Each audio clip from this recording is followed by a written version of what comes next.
नमस्कार जय जगन्नाथ आम चैनल को आपण मानकु बहुत बहुत स्वागत। सांग माने प्रथम पूज्य गणेश तांक भक्त मानकर टिके प्रार्थना प्रसन्न होई भक्त मानकर समस्त विघ्न को हरण करिथांती, समस्त विघ्न को खंडन करिथांती। सेथिपाई तांकर अन्य नाम हेउछि विघ्न विनाशक।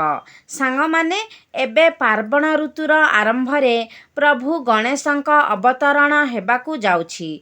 एही धरा पृष्ठरे विभिन्न जगारे गणेश भगवानंकर भक्त माने आतुर होई अपेक्षा करिछंती प्रभु गणेशंकु स्वागत करिबा पाई। सेथि मध्यरे प्रभु गणेशंकु किभଳି भाबरे पूजार्चना करिबे एवं किभଳି तांकु संतुष्ट करी कृपा प्राप्ति करिबे सेही विषय आज आमे आलोचना करिबा। सांग माने एही ब्रह्मांडरे 33 कोटी देवादेवींक मध्यरु सबुठारु शक्तिशाली हेउचंती प्रभु गणेश। प्रभु गणेश तांक भक्तंक उपरे अति सहजरे प्रसन्न होई जांती।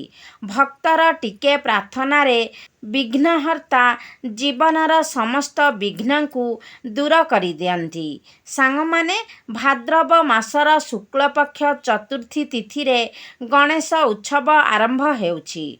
एही पवित्र अवसर रे चलित वर्ष 27 अगस्त रे पड़ुअछि। एही वर्षर गणेश पूजा किछि खास अटे। एही दिन प्रभु गणेशंकु प्रसन्न करिबा पाई करंतु किछि खास उपाय। एहा सहित गणेशंक पूजारे भूल रे भी व्यवहार करंतु नहीं एही सबु जिनिस, नचेत प्रभु गणेश निश्चित रूपरे आपणक उपरे कृपा नुह कोप वर्षा करिबे। तेबे कौन सेही सबु जिनिस जहा प्रभु गणेशंकु अप्रिय अटे, जहा आपण पूजारे व्यवहार करंतु नहीं, नचेत आपणकु पूजार कौनसी भी फल प्राप्ति हेब नहीं। प्रभु गणेशंकर किछि जिनिस एमिति अछि जहा अत्यंत अप्रिय अटे, जहा तांक पूजारे वर्जित अछि। प्रभु गणेशंक पूजारे एहा व्यवहार करंती नहीं। तेबे एही विषय जानिबा पाई भिडियोटी को शेष पर्यंत संपूर्ण देखंतु। एहा पूर्वरु जदि आपण प्रभु गणेशंकु सच्चा हृदय रे भक्ति करंती तेबे निश्चित रूपरे एही भिडियोटी को गोटे लाइक करी चैनलटी को सब्सक्राइब करि दियंतु एवं कमेंट बॉक्स रे श्रद्धा और भक्तिर सहित जय श्री गणेश निश्चय लिखंतु। तेबे सांग माने सेही सबु जिनिस कौन जानिबा पाई निश्चित भिडियोटी को शेष पर्यंत देखंतु एवं एहा सहित शेषरे आमे आलोचना करिबा कौन किछि खास उपाय जहा करिबा द्वारा प्रभु गणेशंक ठारू कृपा प्राप्ति हेबा सहित आपणक जीवनर समस्त विघ्नर विनाश हेब। तेबे आसंतु जानिबा गणेश पूजारे एही भूल करंतु नहीं, एही जिनिसर प्रयोग करंतु नहीं। तेबे गणेशंक पूजारे एही सबु जिनिस प्रयोग करंतु नहीं, नहेले प्रभु गणेश अशांति हेबे। एपरी भूल करंतु नहीं। तेबे सांग माने प्रभु गणेशंक पूजारे किछि जिनिस एपरी अछि जहा वर्जित अटे। सेथि मध्यरु प्रथम जिनिसटी हेउछि तुलसी। सांग माने शिव शंकरंक परी प्रभु गणेशंकर पूजारे मध्य तुलसी वर्जित अटे। गणेशंक भोग बा गणेशंक प्रसाद रे बा पूजा स्थान रे भूल रे भी तुलसी लगांतु नहीं, कारण भगवान गणेश माता तुलसी को अभिशाप देइथिले आउ निज पूजारे स्वीकार न करिबाकू कहिथिले। तो सेही परी आपण भूल रे भी प्रभु गणेशंक पूजारे तुलसीर प्रयोग करंतु नहीं। तेबे द्वितीय जिनिसटी हेउछि चंद्रमांक सहित जड़ित द्रव्य। सांग माने भूल रे भी भगवान गणेशंक पूजारे चंद्रमांक सहित जड़ित द्रव्यर व्यवहार करंतु नहीं। कुहा जाए थरे चंद्रदेव प्रभु गणेशंकर उपहास करिथिले, जहा फलरे प्रभु गणेश क्रोधित होई चंद्रमा को अभिशाप देइथिले। କି ଚନ୍ଦ୍ରମାର ସୌନ୍ଦର୍ଯ୍ୟ ନଷ୍ଟ ହୋଇଯାଉ। ସେଥିପାଇଁ ପ୍ରଭୁ ଗଣେଶଙ୍କ ପୂଜାରେ ଧଳା ଚନ୍ଦନ, ଧଳା ଫୁଲ, ଧଳା ବସ୍ତ୍ର, ଧଳା ଅକ୍ଷର ବ୍ୟବହାର କରନ୍ତୁ ନାହିଁ। ଏହାଦ୍ୱାରା ପ୍ରଭୁ ଗଣେଶଙ୍କୁ ଧଳା ରଙ୍ଗ ସହିତ ଜଡ଼ିତ ଦ୍ରବ୍ୟ ବ୍ୟବହାର କରନ୍ତୁ ନାହିଁ। ଏହା ଅଶୁଭ ଫଳ ପ୍ରଦାନ କରିଥାଏ। ତେବେ ଏହିପରି ଭାବରେ ତୃତୀୟ ଜିନିଷଟି ହେଉଛି ଭଙ୍ଗା ଅକ୍ଷତ। ସାଙ୍ଗମାନେ, ଭଙ୍ଗା ଅକ୍ଷତ। ଭଙ୍ଗା ଅକ୍ଷତର ଅର୍ଥ ହେଉଛି ଚାଉଳ। ଆପଣମାନେ ସମସ୍ତେ ଜାଣିଛନ୍ତି ଯେ ଚାଉଳ ଏପରି ଏକ ଅକ୍ଷତ ଅଟେ ଯାହାକି ପ୍ରତ୍ୟେକ ଦେବୀ ଦେବତାଙ୍କ ପୂଜାରେ ବ୍ୟବହାର କରାଯାଏ। ତେବେ ସେହିପରି ଭାବରେ ପ୍ରଭୁ ଗଣେଶଙ୍କର ପୂଜାରେ ମଧ୍ୟ ଚାଉଳର ପ୍ରୟୋଗ ହୋଇଥାଏ। ତେବେ ଭଙ୍ଗା ଅକ୍ଷତର ଅର୍ଥ ହେଉଛି ଯାହାର କ୍ଷତି ହୋଇନଥିବ। ତେବେ ପ୍ରଭୁ ଗଣେଶଙ୍କ ପୂଜାରେ ଭଙ୍ଗା ଅକ୍ଷତର ପ୍ରୟୋଗ କରନ୍ତୁ ନାହିଁ। ସର୍ବଦା ସେହି ଚାଉଳର ପ୍ରୟୋଗ କରନ୍ତୁ ଯାହା ପୂର୍ଣ୍ଣ ରୂପରେ ପୂର୍ଣ୍ଣ ଥିବ। କେବେ ବି ଭୁଲରେ ବି ପ୍ରଭୁ ଗଣେଶଙ୍କ ପୂଜାରେ ଭଙ୍ଗା ଚାଉଳର ପ୍ରୟୋଗ କରନ୍ତୁ ନାହିଁ। ମନେ ରଖନ୍ତୁ, ଚାଉଳର ପ୍ରୟୋଗ କରିବା ପୂର୍ବରୁ ପୁଷ୍ପାଞ୍ଜଳି ହେଉ ବା ଯେକୌଣସି କାର୍ଯ୍ୟରେ, ପୂଜାର ଯେକୌଣସି କାର୍ଯ୍ୟରେ ବ୍ୟବହାର କରିବା ପୂର୍ବରୁ ଚାଉଳକୁ ସମ୍ପୂର୍ଣ୍ଣ ରୂପରେ ବାଛି ପୂର୍ଣ୍ଣ ଥିବା ଚାଉଳକୁ ହିଁ ବ୍ୟବହାର କରନ୍ତୁ।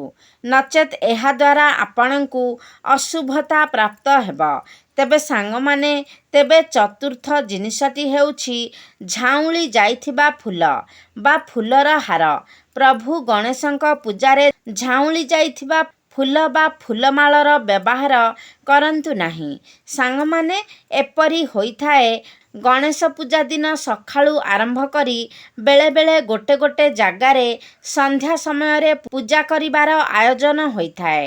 ତେବେ ସେତେବେଳକୁ ଫୁଲ ସବୁ ଝାଉଁଳି ଯାଇଥାଏ। ଭୁଲରେ କେବେ ବି ସନ୍ଧ୍ୟା ସମୟରେ ଝାଉଁଳି ଯାଇଥିବା ଫୁଲର ପ୍ରୟୋଗ ପ୍ରଭୁ ଗଣେଶଙ୍କ ପାଖରେ କରନ୍ତୁ ନାହିଁ।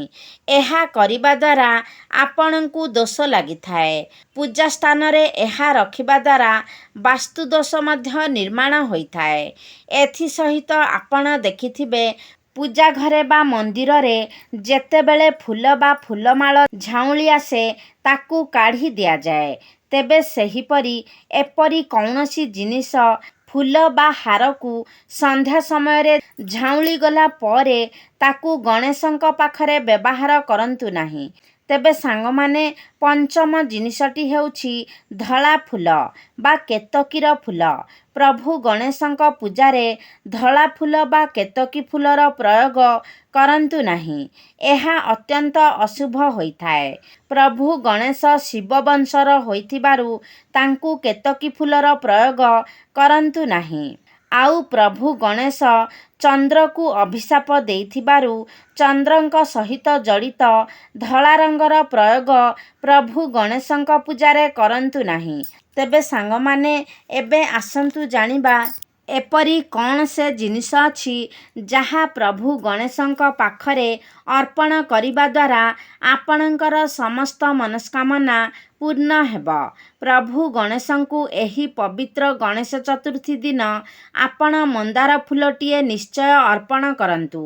ନାଲି ରଙ୍ଗର ମନ୍ଦାର ଫୁଲ ପ୍ରଭୁ ଗଣେଶଙ୍କର ଅତ୍ୟନ୍ତ ପ୍ରିୟ ଅଟେ। ଯଦି ଆପଣ ଶ୍ରଦ୍ଧାର ସହିତ ଏହି ଦିନ ପ୍ରଭୁ ଗଣେଶଙ୍କ ପାଖରେ ନାଲି ମନ୍ଦାରଟିଏ ଅର୍ପଣ କରନ୍ତି, ତେବେ ଆପଣଙ୍କ ଜୀବନର ସମସ୍ତ ବିଘ୍ନ ନିଶ୍ଚିତ ବିନାଶ ଘଟିବ। ତେବେ ସାଙ୍ଗମାନେ, ଏହିପରି ଦ୍ୱିତୀୟ ଜିନିଷଟି ହେଉଛି ଦୁବ। ସାଙ୍ଗମାନେ, ଦୁବ ଏକ ପବିତ୍ର ଗଛ ଅଟେ ଯାହାର ମୂଳରେ ମା ଗଙ୍ଗା ବାସ କରନ୍ତି। ଆଉ ମା ଦୁର୍ଗା ମଧ୍ୟ ଦୁବର ଅତ୍ୟନ୍ତ ପ୍ରିୟ ଅଟନ୍ତି। ସେହିପରି ପ୍ରଭୁ ଗଣେଶଙ୍କର ଦୁବ ଅତ୍ୟନ୍ତ ପ୍ରିୟ ଅଟେ। ତେବେ ଯଦି ଆପଣ ପ୍ରଭୁ ଗଣେଶଙ୍କ ପୂଜାରେ ବା ଏହି ପବିତ୍ର ଗଣେଶ ଚତୁର୍ଥୀ ଦିନ ପ୍ରଭୁ ଗଣେଶଙ୍କ ପାଖରେ 21 କେରା, ଗୋଟେ କେରାରେ 7ଟି ଦୁବ ଥିବ, ଆଉ ତାକୁ ବିଡ଼ା ବାନ୍ଧିବେ। ଯଦି 21 କେରା ଦୁବ ଆପଣ ଅର୍ପଣ କରନ୍ତି, ତେବେ ଆପଣଙ୍କ ପାଇଁ ଏହା ଅତ୍ୟନ୍ତ ଶୁଭପ୍ରଦ ହେବ ଏବଂ ଏହାଦ୍ୱାରା ପ୍ରଭୁ ଗଣେଶଙ୍କର ଆଶୀର୍ବାଦ ମଧ୍ୟ ଆପଣଙ୍କୁ ପ୍ରାପ୍ତି ହେବ। ତେବେ ତୃତୀୟ ଜିନିଷଟି ହେଉଛି ମୋଦକ। ତ ସାଙ୍ଗମାନେ, ମୋଦକ ହେଉ କି ଲଡ଼ୁ, ପ୍ରଭୁ ଗଣେଶଙ୍କର ଏହା ଅତ୍ୟନ୍ତ ପ୍ରିୟ ଭୋଗ ଅଟେ। ତେବେ ନିଶ୍ଚିତ ରୂପରେ ଏହି ପବିତ୍ର ଗଣେଶ ପୂଜାରେ ପ୍ରଭୁ ଗଣେଶଙ୍କ ପାଖରେ ମୋଦକର ଭୋଗ ନିଶ୍ଚୟ ଲଗାନ୍ତୁ। ତେବେ ସାଙ୍ଗମାନେ, ଏବେ ଅନ୍ୟ ଏକ ଜିନିଷଟି ହେଉଛି ଯାହା ପ୍ରଭୁ ଗଣେଶଙ୍କ ପାଖରେ ଅର୍ପଣ କରିବା ଦ୍ୱାରା ପ୍ରଭୁ ଗଣେଶ ଅତ୍ୟନ୍ତ ଖୁସି ହୋଇଥାନ୍ତି। ସେଥିମଧ୍ୟରୁ ଏକ ଜିନିଷ ହେଉଛି ବେଲପତ୍ର। ତେବେ ସାଙ୍ଗମାନେ, ବେଲପତ୍ରକୁ ଆପଣ ପ୍ରଭୁ ଗଣେଶଙ୍କ ପାଖରେ ଅର୍ପଣ କରନ୍ତୁ। ଗଣେଶ ପୂଜାରେ ଏହାଦ୍ୱାରା ପ୍ରଭୁ ଗଣେଶଙ୍କର କୃପା ପ୍ରାପ୍ତ ହେବା ସହିତ ଆପଣଙ୍କ ଜୀବନର ସମସ୍ତ ବିଘ୍ନ ନାଶ ହୋଇଥାଏ ଏବଂ ଆପଣଙ୍କର ସଙ୍କଟରୁ ମଧ୍ୟ ମୁକ୍ତି ମିଳିଥାଏ। କାର୍ଯ୍ୟରେ ସଫଳତା ପ୍ରାପ୍ତି ହୋଇଥାଏ ଏବଂ ପ୍ରଭୁ ଗଣେଶଙ୍କର ଆଶୀର୍ବାଦ ମଧ୍ୟ ପ୍ରାପ୍ତି ହୋଇଥାଏ। ଏହା ସହିତ ଯଦି ଏହି 10 ଦିନ ଗଣେଶ ଉତ୍ସବର ସହିତ ପ୍ରଭୁ ଗଣେଶଙ୍କର ବୀଜମନ୍ତ୍ର ହେଉ ଯେକୌଣସି ମନ୍ତ୍ରର ଯଦି ଜପ କରନ୍ତି, ତେବେ ଆପଣଙ୍କୁ ଶୁଭଫଳ ପ୍ରାପ୍ତି ହେବ। ତେବେ ନିଶ୍ଚିତ ରୂପରେ ଗଣେଶ ଚତୁର୍ଥୀ ଦିନଠାରୁ 10 ଦିନ ପର୍ଯ୍ୟନ୍ତ ପ୍ରଭୁ ଗଣେଶଙ୍କର କୌଣସି ବି ମନ୍ତ୍ରକୁ ଓମ୍ ଗଣ ଗଣପତାୟ ନମଃ ଏହି ମନ୍ତ୍ରର ଜପ କରନ୍ତୁ। ତେବେ ସାଙ୍ଗମାନେ, ଆଶା କରୁଛି ଆଜିର ଭିଡ଼ିଓଟି ଆପଣମାନଙ୍କୁ ନିଶ୍ଚିତ ଭାବରେ ଭଲ ଲାଗିଥିବ। ଯଦି ଭଲ ଲାଗିଛି ତାହେଲେ ଲାଇକ୍ କରନ୍ତୁ, ସେୟାର କରନ୍ତୁ। ଆମ ଚ୍ୟାନେଲକୁ ଯଦି ସବସ୍କ୍ରାଇବ୍ କରିନାହାନ୍ତି ତାହେଲେ ସବସ୍କ୍ରାଇବ୍ କରିଦିଅନ୍ତୁ ଏବଂ କମେଣ୍ଟ ବକ୍ସରେ ଜୟ ଶ୍ରୀ ଗଣେଶ ନିଶ୍ଚୟ ଲେଖନ୍ତୁ।